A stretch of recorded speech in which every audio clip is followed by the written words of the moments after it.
Wow, D'Angelo Yancey, Jake Full, Evan Panfield. We'll ask Coach Parker to make an opening statement. Then go to your questions. Coach. Thanks, Tom. Hey, gang, thanks for being here. What a special day for our seniors and a special week. We try to pay tribute to them all week, and there's no way we could say any more about who these guys have been for me and for our staff and making us be able to get through this. They've made my health better. Just what they've given to this program and given to me during this tough time has been unmatched, and I can't say thanks enough. And honestly, it's been an honor to be their head coach for a few weeks and live out a dream. And you know what? They played their guts out today, and I think you guys saw that. Played our guts out. They played hard against a very good opponent and came up short. We knew we had to win the turnover margin today. That's the difference in the game. That's all. Thought we handled the win great, and the way we threw and caught the ball today in a tough atmosphere for the most part was really good. And I thought our defense did a good job of bottling up the football and making them snap the more and more plays for the most part. And then we lost some things, you know, during that turnover stretch right there at the half that got us in trouble. And it's hard to come back against a great football team to cover that up. But it came out of the second half, and we played our guts out. And there's a lot that we can learn from this and continue to improve upon. And we know now it's all about us getting this football team ready to go, which we'll have no problem doing, and going to Bloomington and find a way to get the bucket back and bring it back home. And I'm sure, obviously, we're going to get their best swing as well, so it should be a great football game. And can't wait to try to get these guys prepared to go do that. So we'll open up to you guys. And again, thank you. Just for Jake, Evan, and D'Angelo, if you could just kind of talk about your emotions and what you were feeling when you walked out the field for the last time. Just a special day. I don't know, just walking out there with the guys and, guys in our class, and it was just special, just to take it one more time and win, lose, or draw. I think most of us feel the same way about Ross-Ade and Purdue and just what it means to us. And granted, it hasn't been the greatest 10 years since we've been here, but I wouldn't want to be anywhere else on this Saturday. It's for the last time playing here, so it just hits home for us. Yeah, I mean, emotional. It's hard not to think about how fast everything's gone by. But walking on the field for the last time with Ross-Ade, with guys like Evan and D'Angelo and guys that I've known the last 4 years and how much time I've spent with them, it's a pleasure and an honor. Like those guys said, it was emotional.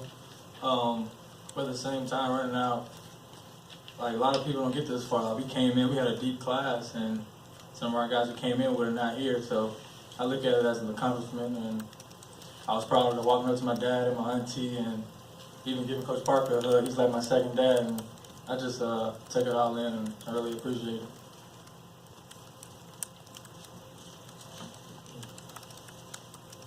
Jared, you said you're like a second dad. You were waiting there at the end of kind of the receiving line, giving all those guys big hugs.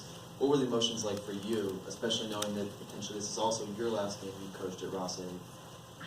Yeah, it was extremely emotional. I've been emotional for the last 5 weeks, and will continue to be. It was really, really hard to get a hold of these guys and do that today.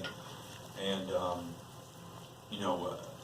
they've given me more probably than I've given them, and just really appreciate the group so much. And if you can love and open up your heart to a bunch of young men and teach them how to love in return, I shouldn't ever do this. So I believe with all my heart I've done that, and these guys have just made me a better man for it. D'Angelo, you had a big day for you individually, 150 yards, a couple touchdowns. I mean, to be able to go out there and maybe play your best football in your last game here, what did that mean to you? It means a lot. All week we liked our matchup. The receivers over the DBs. And it's all about just taking advantage of opportunity, and I got a lot of opportunities today. I just wanted to make the most of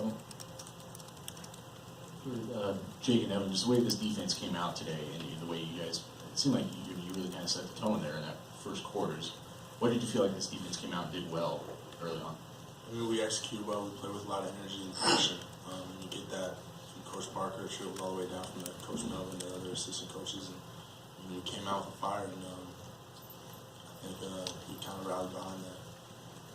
For one, we had one of our leaders back that we hadn't had in a couple weeks, played our hockey game. And we just really studied Wisconsin, and I mean, that's what I've said all year. I mean, we're fully capable, and I think we really bought into that. And we just played what we're capable of doing, so we'll continue that next week. Jake, was some of that just bottled up energy from missing some time here recently? Maybe a little bit. It's hard watching your guys play, being out there with them. So I mean, can't say how much it means to me to be out there and to be on my chest and playing with my boys again. So yeah, just an honor.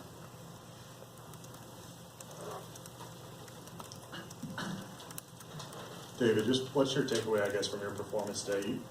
You have the turnovers again, but you feel like you have to be, on point all the time to give you guys an opportunity in these games?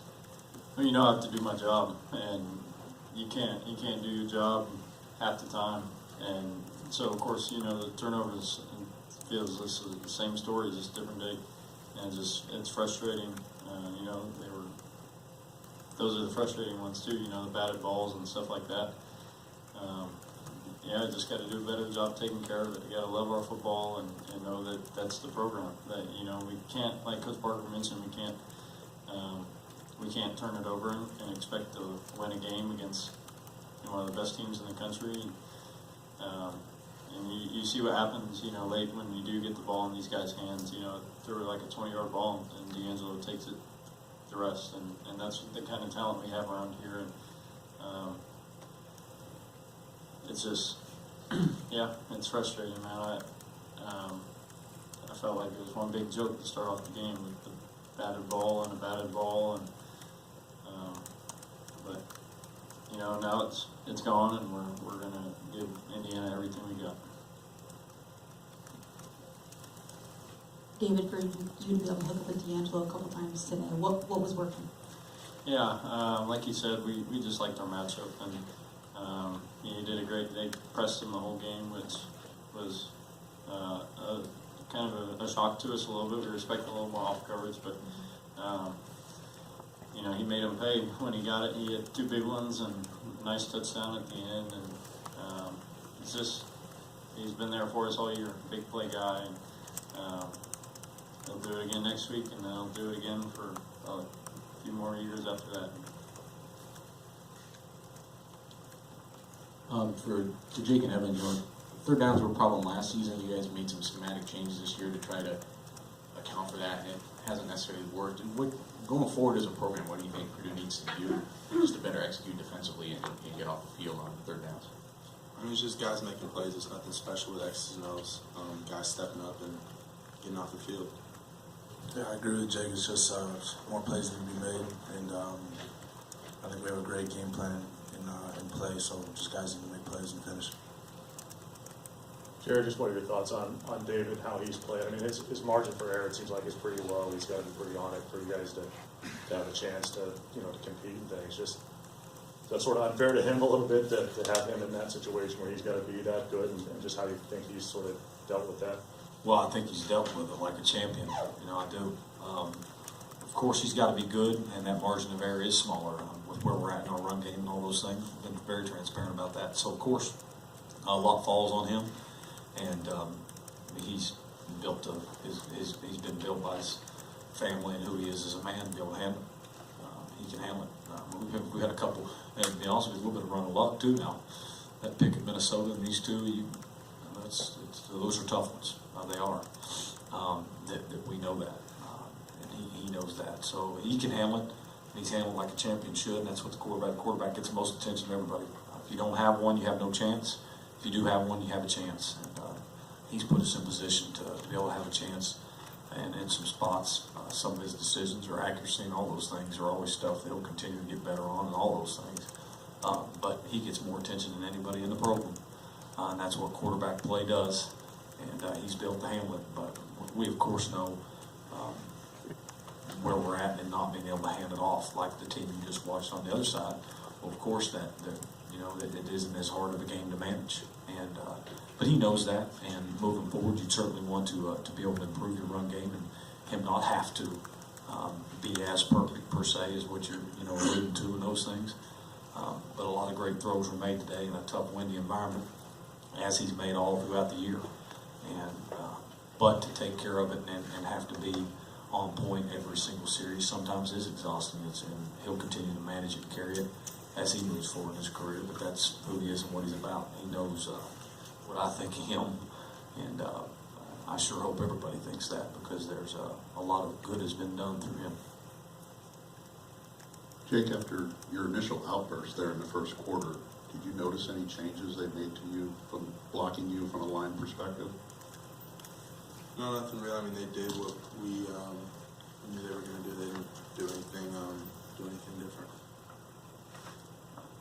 Jake, did they have the production that you did? I mean, I know you said you were happy to kind of be back out there, but I mean, you got to do your fist pump and everything. I mean, you were on fire, in that first half especially. Just feel good to go out there and play well too.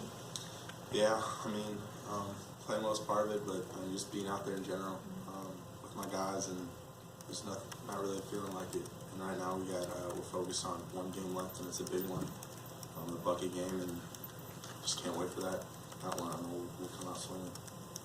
For Jared and D'Angelo, for Damo to get to walk out there with no crutches and participate in senior day, what was that like? Tough to see him. Damo's always a smile guy, and man, what a change he's made to just for him and his personally, what he's become since Purdue. He's been at Purdue, and is a prime example of what this school can do for you, and this environment he's been in. And he's been missed, and we love him, man. We've kept him close to this program even when he goes through a tough transition. And to see him that emotional obviously tore us all up. But it sure was good to have number 5 out there with us, because he deserves to always be close to us. And these wideouts and this football teams embraced him and kept him a part of us, which is just shows what these guys are about. It was definitely good having Damo back around. This week he traveled with us, and you can just feel the energy just pouring out of his skin. Like, you can tell he loves to be around his guys, and we love to have him back. And just to watch him get so emotional walking out, I don't know, it had me tearing up too. I was like so happy for him. Like, he was recovering fast. I don't know, he's a stallion, so he's gonna be just fine. And I don't know, it's always great to have 5 around. Jake, you talked about the void of not being out there. I mean, how did you deal with the void of not being with your teammates on the field and playing? That seems to be a big deal for you. I mean, you do what you can. It's you're still with your guys every day. But right now, I'm back and looking forward to next week against IU. Take one more, Stacy. David, the last time you got to play at home, at least with these seniors, I mean, obviously you wanted to win, but you didn't get it. But like Jared said, I mean, they played hard. I mean, you can be proud of that, right? Certainly. And every single one of those guys, Rubis King, Bilal, Sermon, Posey, and then all the guys on the defensive side of the ball, Gregory and DeBusk and Logan, and just, it's been a special group. I tried to address them on Monday after I was just beating myself up last week, and these guys they dragged me along, good, bad, indifferent, and heck of a group. And they've been through it all, the ups and downs. And, they're going to be great fathers, great husbands, great businessmen, whatever they do. Thanks, everybody.